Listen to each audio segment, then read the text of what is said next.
Hey everyone, hello, I welcome you all on this platform. इस platform पर आपका हार्दिक स्वागत है। आज मैं लेके आई हूँ जितने भी टॉपिक हमने कवर किए हैं वो सारे हम जो है आज की क्लास में कंप्लीट कर लेंगे। फिर हम जो है नया टॉपिक जो है शुरू करेंगे, ठीक है। यानी जितना हमने अभी तक इंडियन जीके में कवर किया हुआ है वो सब कुछ जो है आज हम रिवाइज करेंगे through this one liner question set, ठीक है। वन लाइनर क्वेश्चन सेट से हम रिवाइज करने वाले हैं जितना भी हमने कवर किया है उस सबको, ठीक है। चलिए, क्या क्या हमने पढ़ा है, एक रिवीजन की हमने पढ़ा है। सबसे पहले हमने जो है स्टेट्स एंड यूटीज पढ़े थे, बाउंड्रीज पढ़ी थी। वो एक नॉर्मल तरह का टॉपिक है, उससे क्वेश्चन बहुत ही रेयर चांस होता है कि उससे क्वेश्चन आए कि हाँ ये पड़ोसी राज्य है, इतनी बाउंड्री है, ठीक है, ये पड़ोसी कंट्री है, इतनी बाउंड्री इसके साथ भारत की लगती है। या फिर जो है समुद्री सीमा बनाने वाले देश कौन कौन से हैं, स्थलीय सीमा बनाने वाले देश कौन से हैं, यानी लैंड बॉर्डर जिनके साथ इंडिया शेयर करता है, या फिर हमारे सी बॉर्डर जो है इंडिया जिन जिन कंट्रीज के साथ शेयर करता है, ठीक है। वैसे हल्का सा आइडिया बता दूं कि देयर आर टोटल 14 कंट्रीज, 14 ऐसे देश हैं जिनके साथ जो है भारत अपनी सीमा साझा करता है, ठीक है। 14 में से 7 जो है लैंड बॉर्डर्स वाले कंट्रीज हैं, यानी स्थलीय सीमा वाली कंट्रीज हैं, और 7 जो है सी बॉर्डर यानी सागरीय सीमा वाली देश हैं, ठीक है। साथ ही स्थलीय सीमा वाले पड़ोसी देश हैं भारत के, और साथ ही जो है सागरीय सीमा वाले देश हैं भारत के, ठीक है। सबसे ज्यादा स्थलीय सीमा जो किलोमीटर्स में बांग्लादेश के साथ भारत शेयर करता है, ठीक है। सबसे लंबी जो स्थलीय सीमा भारत की है वो बांग्लादेश के साथ है, ठीक है। ये क्या है, एक जनरल सेंस वाला टॉपिक है, ठीक है। बहुत ही रेयर चांस होता है कि इस वाले टॉपिक से जो है क्वेश्चन आए, ठीक है। इसलिए हम हल्का आइडिया लेके पढ़े हैं इस सबको कि हमने पढ़ लिया है, ठीक है। पर ये भी नहीं कि रिवाइज नहीं करना है इस वाले चैप्टर को, इसको रिवाइज करना है, ठीक है। जो हमारे अक्षांश वाले चीजें हैं, जैसे कितना नॉर्दर्न लैटिट्यूड है, कितना हमारा ईस्टर्न लॉन्गिट्यूड है, लैटिट्यूड लॉन्गिट्यूड अक्षांश और देशांतर, वो हमने जो है सब कुछ देखना है, ठीक है। एक रीडिंग एग्जाम से पहले जो है इस वाले चैप्टर पर जरूर डालनी है, ठीक है। रेयर चांस होता है बट हमें नॉलेज होनी चाहिए। क्यों? कई बार जो है इस नॉलेज से हम जो है क्वेश्चन क्रैक कर सकते हैं, ठीक है। कई बार जो है डायरेक्ट क्वेश्चन नहीं आता, हाँ इस सबके पैराग्राफ से, सबकी नॉलेज से उठा के फिर रिलेट करके क्वेश्चन डाले होते हैं, ठीक है। हम रिवाइज करते हैं तो हम रिलेटेड क्वेश्चन भी जो है सॉल्व कर सकते हैं, ठीक है। आज की क्लास की तरफ बढ़ जाते हैं। आज हम जो है टॉपिक्स लेके आए हैं, ठीक है। सब कुछ हमने कवर करना है जितना हमने आज तक पढ़ा है। हिमालयाज, फिर हमने उसके बाद दर्रे पढ़े थे, ठीक। दर्रों के बाद हमने जो है पर्वत शिखर पढ़े थे, माउंटेन हिल्स पढ़े थे, सारे के सारे भारत के, नॉर्थ के, साउथ के, नॉर्थ ईस्ट के, ठीक। उसके बाद हमने सारी की सारी नदियां पढ़ी, ठीक है। टोटल रिवर्स हमने कवर कर ली, ठीक। चलिए, उस सभी से रिलेटेड फिर हमने पठार पढ़े थे, घाट्स पढ़े थे, ठीक है। सब कुछ हमने जो है जो ज्योग्राफी का, फिजियोग्राफी का है वो हमने कवर कर लिया है, ठीक। आज हम उसके क्वेश्चंस देख लेते हैं, ठीक है। सबसे पहला क्वेश्चन क्या है कि मर्ग क्या होता है। मर्ग कहाँ यूज होता है? कश्मीर में गुलमर्ग, सोनमर्ग, इस तरह के नाम है, ठीक है। तो रिलेट हो गया कि मर्ग क्या है, कश्मीर के क्षेत्र है, ठीक है। कश्मीर के क्षेत्र हैं मर्ग, ठीक। गुलमर्ग, सोनमर्ग, इस तरह से कश्मीर में जगहों के नाम होते हैं। पर उन जगहों के नाम होने का कारण है, ठीक है। ऐसे ही रैंडमली इन जगहों के नाम गुलमर्ग, सोनमर्ग ऐसे नहीं रखे हैं, ठीक है। मर्ग कहा जाता है अल्पाइन ग्रासलैंड्स को, ठीक है। अल्पाइन जो मैदान होते हैं घास के, ठीक है, उन्हें कहा जाता है मर्ग, ठीक। अल्पाइन क्या हुआ? अल्पाइन हुआ पाइन टाइप फॉरेस्ट जहां होती है। पाइन टाइप फॉरेस्ट यानी जो चीड़ के जंगल होते हैं ना, चीड़ टाइप फॉरेस्ट, चीड़ के जंगल, उसे कहा जाता है अल्पाइन, ठीक है। और फिर हमारे अगर चीड़ नहीं हो तो कॉनिकल फॉरेस्ट, मैं नेक्स्ट चैप्टर में जो है टोटल फॉरेस्ट कवर करवाऊंगी, ठीक है, कि कहाँ किस तरह के पेड़ होते हैं। कॉनिकल फॉरेस्ट हुई शंकुदार पेड़ होते हैं, ठीक है। एक पेड़ हम ड्रॉ करते हैं, जैसे हम पेंटिंग्स बनाते हैं तो इस तरह के पेड़ हम हमेशा ड्रॉ करते हैं, ठीक है। बचपन में इस तरह के पेड़ ड्रॉ करते थे हम, ठीक है ना। ऐसे इसी तरह के पेड़ ड्रॉ करते थे ना, हाँ। तो इसी तरह के पेड़ों को कहा जाता है अल्पाइन फॉरेस्ट या फिर कॉनिकल फॉरेस्ट, ठीक है। जैसे जैसे हमारी हाइट बढ़ती है, ठीक है, पहाड़ों की हाइट बढ़ती है, इन जो शंकुधारी पेड़ों को यानी कॉनिकल फॉरेस्ट की जो कोन है वो और तिकोने हो जाते हैं। ठीक है, जैसे ये हल्का सा तिकोना है, फिर आगे जो है इस तरह से तिकोना बन जाएगा। ठीक, फिर और हाइट बढ़ने पर जो है ये जो कोन है हमारा बहुत ही स्ट्रेट कोन हो जाता है। ठीक है, लाहौल रीजन में जो है बहुत ही ब्रुश तरह के पेड़ होते हैं, पाइन ब्रुश, ठीक है, ब्लू पाइन ब्रुश, इस तरह के पेड़ों के नाम होते हैं। ठीक है, वो होते हैं कॉनिकल फॉरेस्ट, है ना, अल्पाइन फॉरेस्ट रीजन। ठीक, तो पूछा क्या है कि अल्पाइन ग्रासलैंड्स को कहा जाता है क्या? मर्ग। कहां पर? कश्मीर में। ठीक है, कोल्ड रीजन्स होते हैं। ठीक, और घास के मैदान इन अल्पाइन रीजन में, ज्यादा कोल्डेस्ट रीजन में जो घास के मैदान होते हैं कश्मीर में, उन्हें कहा जाता है मर्ग। ठीक, चलिए, अल्पाइन ग्रासलैंड जो कोल्ड रीजन में होते हैं, ठीक, कश्मीर में, ठीक है, लिख दिया है कश्मीर में, उन्हें कहा जाता है मर्ग। ठीक है, और इसी से दो और चीजें हमने कवर करनी है। इन्हीं घास के मैदानों को उत्तराखंड में कहा जाता है बुग्याल्स और प्यार्स। क्या कहते हैं? उत्तराखंड में इन्हें कहा जाता है बुग्याल्स और प्यार्स, घास के मैदानों को। ठीक है, ग्रासलैंड्स को। और वैसे ही असम रीजन में इन घास के मैदानों को कहा जाता है द्वार्स। क्या कहते हैं? द्वार। ठीक है,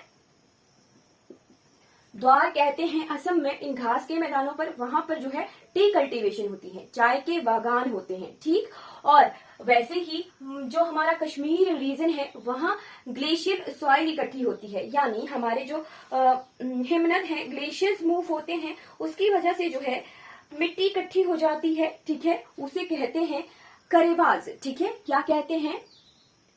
मैसेज चेक कर लीजिएगा चैट में। करेवास होता है ग्लेशियल सॉइल। ठीक है, ग्लेशियल सॉइल जो इकट्ठी होती है मैदानों के द्वारा, हिमनदों के द्वारा, ठीक, वहां पर होती है सैफरॉन की कल्टीवेशन, यानी केसर की खेती होती है। ठीक है, करेवास में, कश्मीर में ही। एक ही क्वेश्चन से हमने 4-5 चीजों को जो है रिवाइज कर लिया। ठीक है, नेक्स्ट क्वेश्चन क्या है? नेक्स्ट क्वेश्चन है नाग टिब्बा पर्वत चोटी कहां पर है? नाग टिब्बा पर्वत चोटी कहां पर है? नाग टिब्बा पर्वत चोटी है हमारे, कंफ्यूज नहीं होना है, टिब्बा टिब्बा, गौरी देवी टिब्बा, है ना, कुछ इस तरह के नाम जो है हमारे हिमाचल प्रदेश में है। ठीक है, गौरी देवी टिब्बा, फिर कुछ और भी है, हनुमान टिब्बा। ठीक है, इस तरह के नाम हमारे हिमाचल प्रदेश में पर्वतों के हैं। ठीक है, तो हमें कंफ्यूजन हो सकती है कि हाँ टिब्बा लिखा हुआ है तो गौरी देवी, ये नाग टिब्बा भी जो है हिमाचल की ही पर्वत चोटी होगी। ठीक, ऐसा नहीं है, नाग टिब्बा जो है उत्तराखंड की पर्वत चोटी है। ठीक है, उत्तराखंड की पर्वत चोटी है, लेसर हिमालय की, लघु हिमालय की। ठीक है, नाग टिब्बा कहां पर है? उत्तराखंड में है। ठीक, लेसर हिमालय में है। ठीक है, लेसर हिमालय में है, लघु हिमालय में नाग टिब्बा।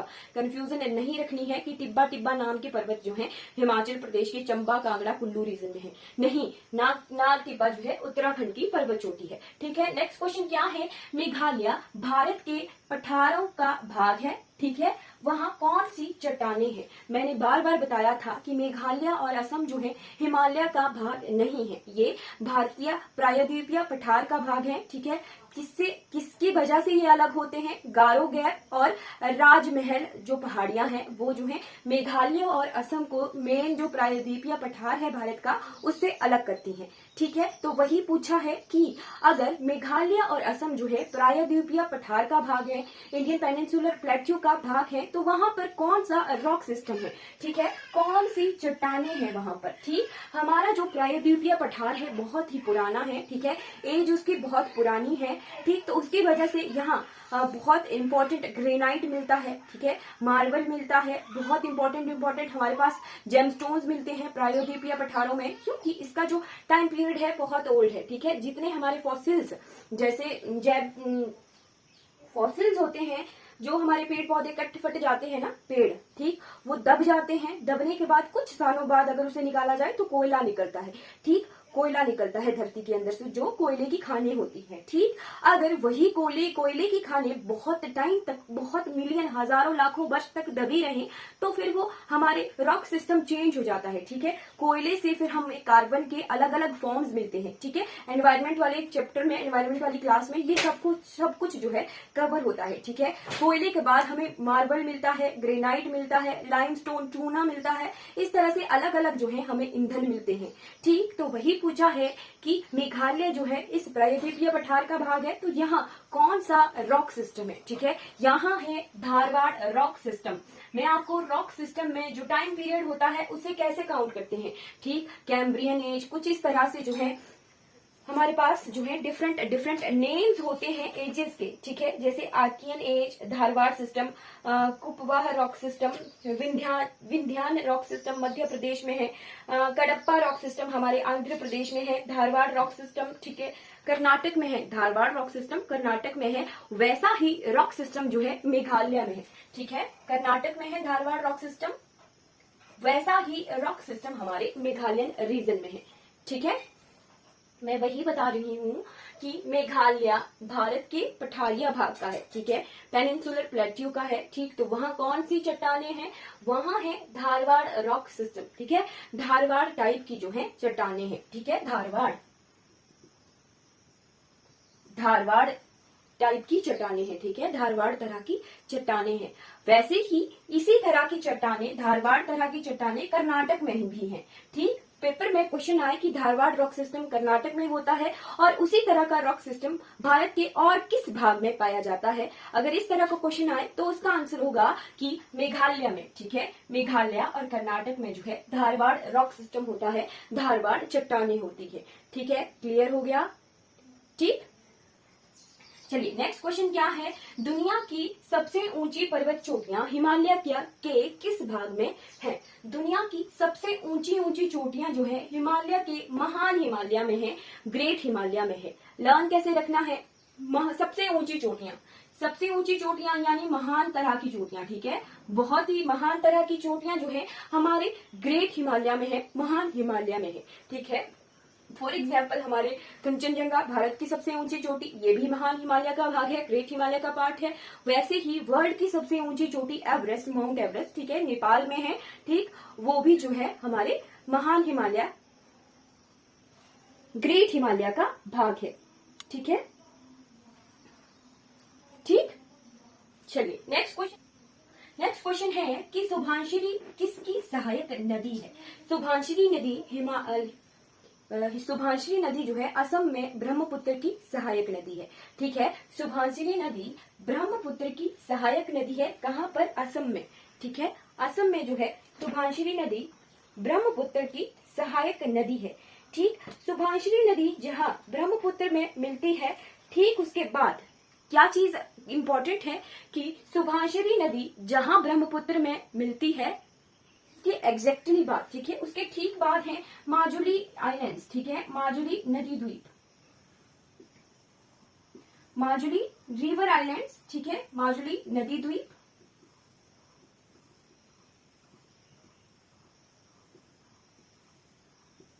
ब्रह्मपुत्र नदी पर असम में। ठीक है, शुभांशिनी नदी जहां ब्रह्मपुत्र में मिलती है, ठीक उसके बाद जो है माजुली नदी द्वीप है, माजुली रिवर आइलैंड्स हैं। ठीक, ये वर्ल्ड के सबसे लार्जेस्ट नॉन रिवर आइलैंड्स हैं। ठीक है, दुनिया के सबसे बड़े नदी द्वीप हैं जिनका हमें पता है। ठीक है, कि दुनिया के सबसे बड़े नदी द्वीप ब्रह्मपुत्र नदी पर हैं असम में, जिनका नाम है माजुली नदी द्वीप। ठीक है, माजुली रिवर आइलैंड्स। ठीक, नेक्स्ट क्वेश्चन क्या है, नेक्स्ट क्वेश्चन है कि वैली ऑफ फ्लावर कहाँ पर स्थित है। वैली ऑफ फ्लावर जो है फूलों की घाटी है हमारे उत्तराखंड में। ठीक है, जो केदारनाथ बद्रीनाथ वाला रीजन है, वहां पर ये वैली ऑफ फ्लावर है उत्तराखंड में। ठीक है, उत्तराखंड में है वैली ऑफ फ्लावर। ठीक, नेक्स्ट क्वेश्चन क्या है, लिपू लेख दर्रा भारत के किस राज्य में है। लिपू लेख माउंटेन पास है उत्तराखंड में। ठीक है, लिपू लेख माउंटेन पास उत्तराखंड में है। ठीक, भारत का नेपाल और चाइना के साथ डिस्प्यूटेड जो है ये माउंटेन पास है, ठीक है। वैसे तो ये इंडिया और नेपाल के बीच में है, ठीक है, बट चाइना क्या कहता है कि ये जो है भारत का नहीं हमारा है, ठीक है। चाइना इसे अपना अधिकार मानता है, ठीक है, अपना अधिकार मानता है इस पर। इसीलिए जो हम देखते हैं कि इंडिया की सेनाएं, चाइना की सेनाएं, ठीक, एक ये वाला जो रीजन है, लिपुलेख वाला रीजन, वहां पे भी इंडो और चाइना के बीच में जो है डिस्प्यूट चला रहता है। एक है नामचा वारवा वाला पोर्शन, ठीक, अरुणाचल प्रदेश में भी,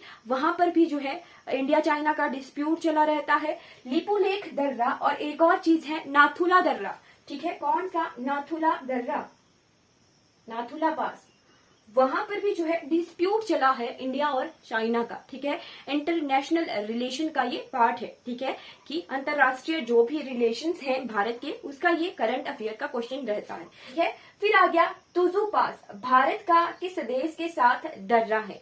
Tuju mountain pass. Tuju mountain pass जो है इंडिया का म्यांमार के साथ माउंटेन पास है, ठीक है। मणिपुर राज्य में जो है भारत का म्यांमार के साथ दर्रा है तुजू पास, ठीक है। चलिए नेक्स्ट क्वेश्चन है कि शिवालिक हिमालय को मैदानों से अलग कौन सी सीमा करती है? ठीक, हमारे हिमालय के 4 भाग हैं, trans Himalaya, greater Himalaya, lesser Himalaya, Shivalik Himalaya, ठीक है, ठीक है। कितने? Trans Himalaya, great Himalaya, lesser Himalaya, Shivalik Himalaya, ठीक है। इन सभी के बीच में जो है जो बाउंड्रीज होती हैं उनका अलग अलग नाम है, ठीक है।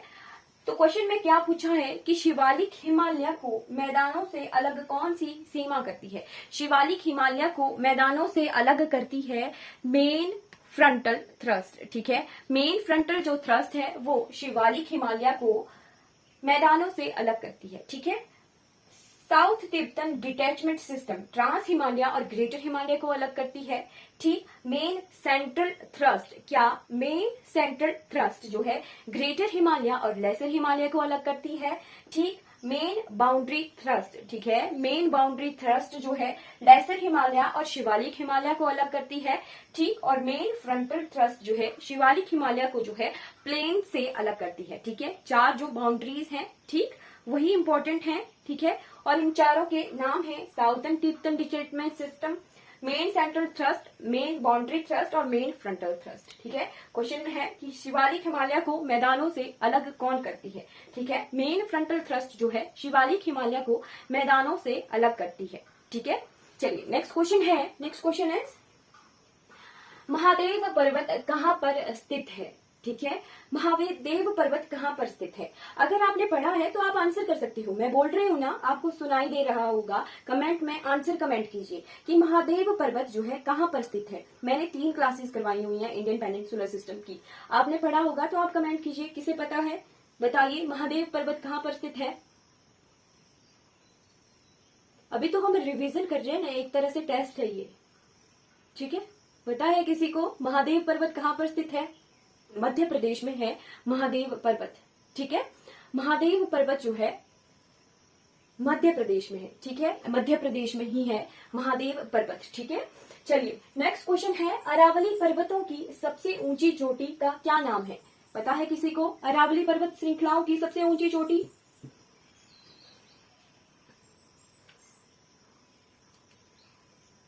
अरावली पर्वत, जी बिल्कुल, गुरु शिखर पर्वत जो है अरावली पर्वतों की सबसे ऊंची चोटी है, ठीक है। अरावली पर्वत जो है राजस्थान में है, ठीक है, अरावली पर्वत जो है राजस्थान में है, ठीक है। और ओल्डेस्ट माउंटेन्स है, ओल्डेस्ट माउंटेन्स है राजस्थान के, ठीक है। ओल्डेस्ट माउंटेन्स हैं इंडिया के। अरावली पर्वत जो है सबसे पुराने पर्वत श्रृंखलाएं हैं भारत देश की, ठीक है। गुरु शिखर पर्वत जो है इसकी सबसे ऊंची चोटी है, ठीक है। गुरु शिखर पर्वत जो है सबसे ऊंची चोटी है अरावली की, ठीक। और एक और क्वेश्चन इसी में आता है कि ये किस तरह के पर्वत हैं? ये हैं रेजिडुअल माउंटेन्स, ठीक है। रेजिडुअल माउंटेन्स हैं यानी अवशिष्ट पर्वत हैं, ठीक है, अवशिष्ट तरह के पर्वत हैं, रेजिडुअल माउंटेन्स हैं, ठीक है। चलिए नेक्स्ट क्वेश्चन क्या है कि महेंद्रगिरी पर्वत किस राज्य में है? महेंद्रगिरी पर्वत जो है हमारे किस राज्य में है? भारत के प्रायद्वीपीय पठार का पार्ट है, ठीक है। ठीक है, भारत के प्रायद्वीपीय पठार का पाठ है। आज महेंद्रगिरी पर्वत है उड़ीसा में। ठीक है, मैंने जब मैं पढ़ा रही थी तो मैंने पूछा था कि महेंद्रगिरी पर्वत कौन से महाकाव्य से रिलेटेड है।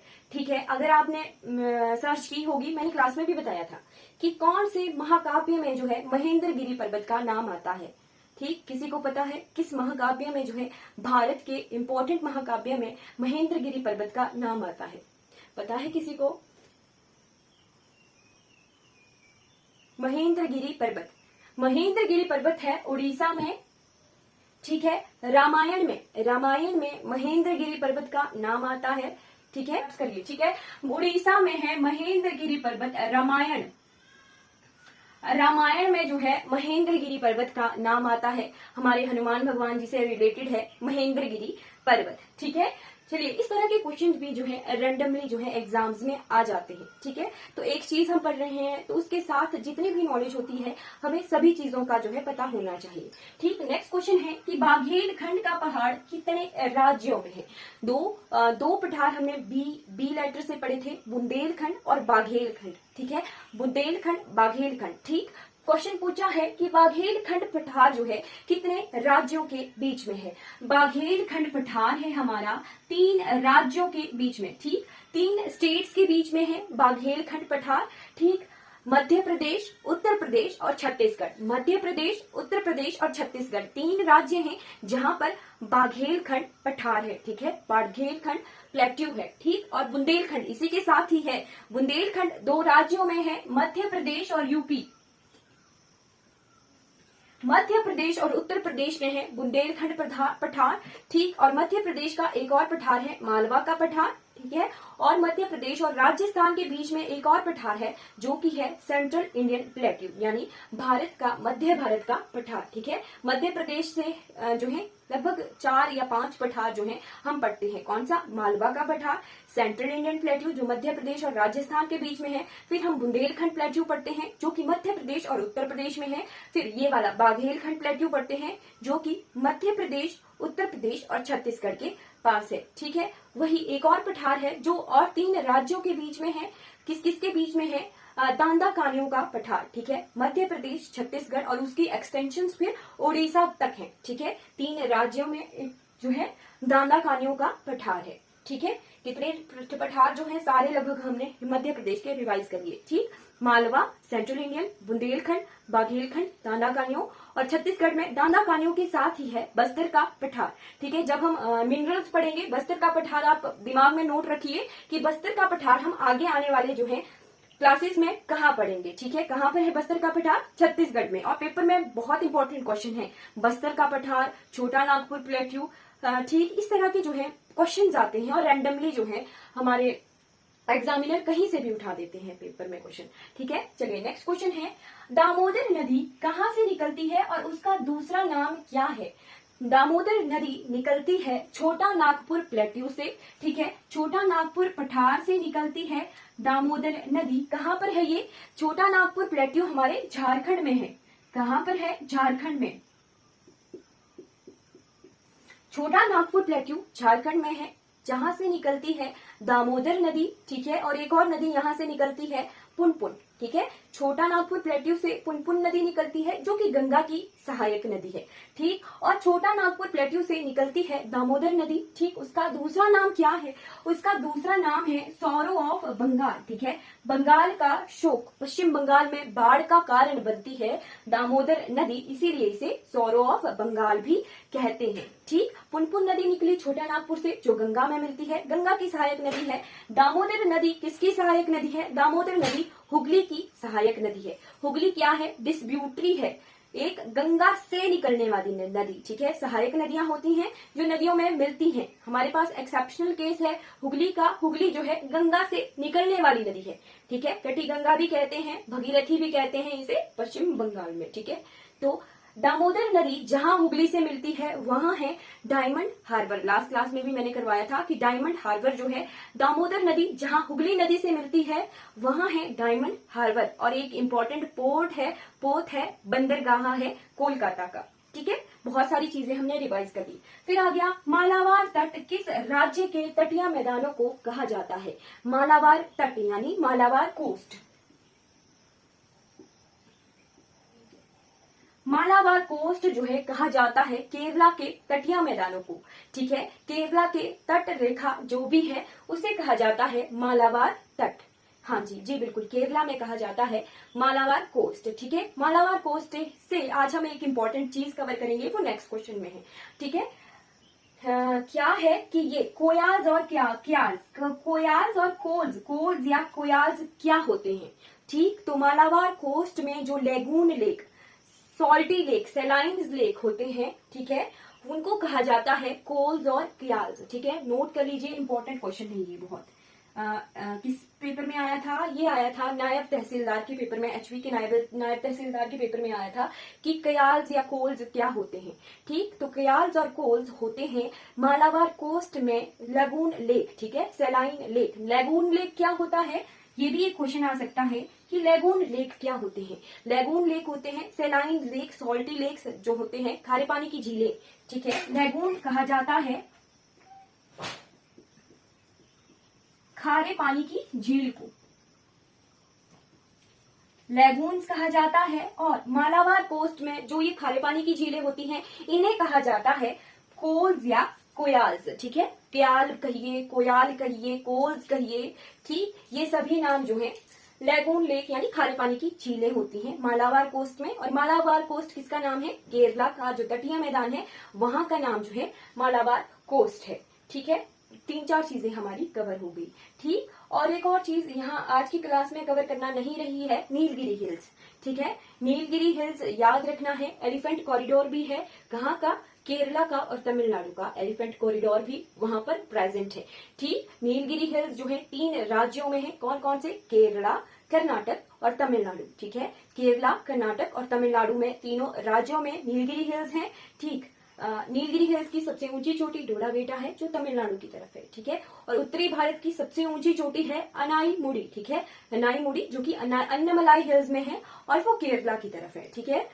चलिए नेक्स्ट क्वेश्चन क्या है कि ये वाला क्वेश्चन रह गया, कृष्णा और कावेरी के बीच में कौन सी झील है?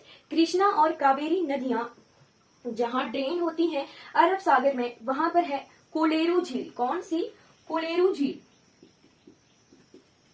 ठीक है। कोलेरू झील, कोलेरू झील ये जो है कृष्णा और कावेरी के ड्रेनेज के बीच में है।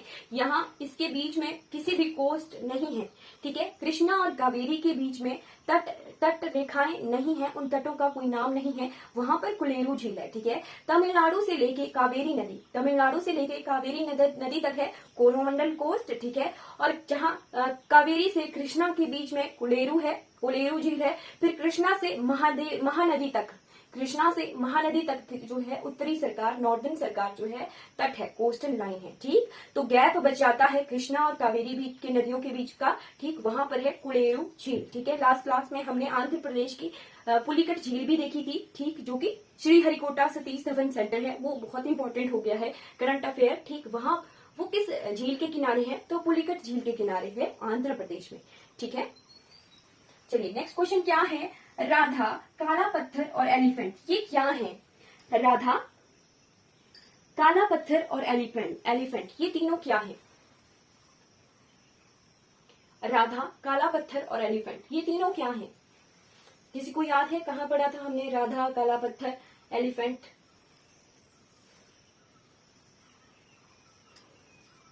जी, राधा, काला पत्थर और एलिफेंट ये तीनों जो है विचेस का नेम है, ठीक है।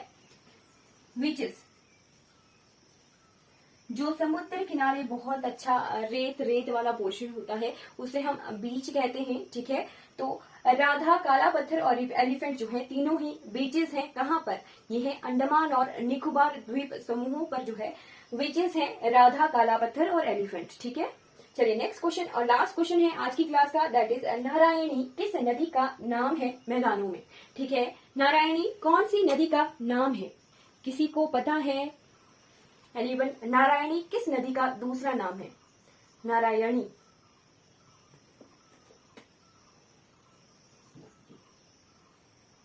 है। नारायणी गंडक रिवर का नाम है, ठीक है। नारायणी गंडक रिवर का नाम है और बूढ़ी गंडक जो है अलग रिवर है, ठीक है।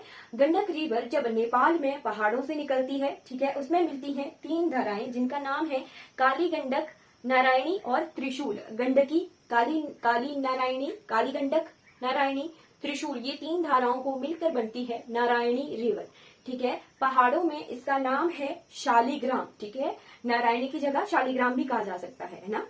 शालिग्राम पहाड़ों में, हिमालय में जब ये निकल रही होती है तो इसे शालिग्राम कहते हैं, ठीक। जब ये पहाड़ों से उतरकर नेपाल के मैदानों में पहुंचती है तो इसका नाम नारायणी हो जाता है, ठीक है। शालिग्राम, शालिग्राम के बाद नारायणी। अब और जब ये भारत में प्रवेश करती है तो इसका नाम हो जाता है गंडक, ठीक है, गंडक रिवर। तो आंसर क्या है कि नारायणी जो है गंडक रिवर का नाम है, ठीक है। नारायणी जो है गंडक रिवर का नाम है, ठीक है। नारायणी जो है गंडक रिवर का नाम है, ठीक है। 3 नाम याद रखने हैं इसके, शालिग्राम, नारायणी और गंडक, ठीक है। ये तीनों जो है हमारे किसकी सहायक नदियां हैं?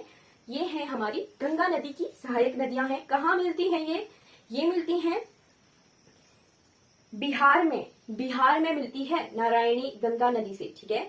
नारायणी फिर गंडक नाम है, ठीक है। बिहार में है सहायक नदी गंगा की, ठीक है।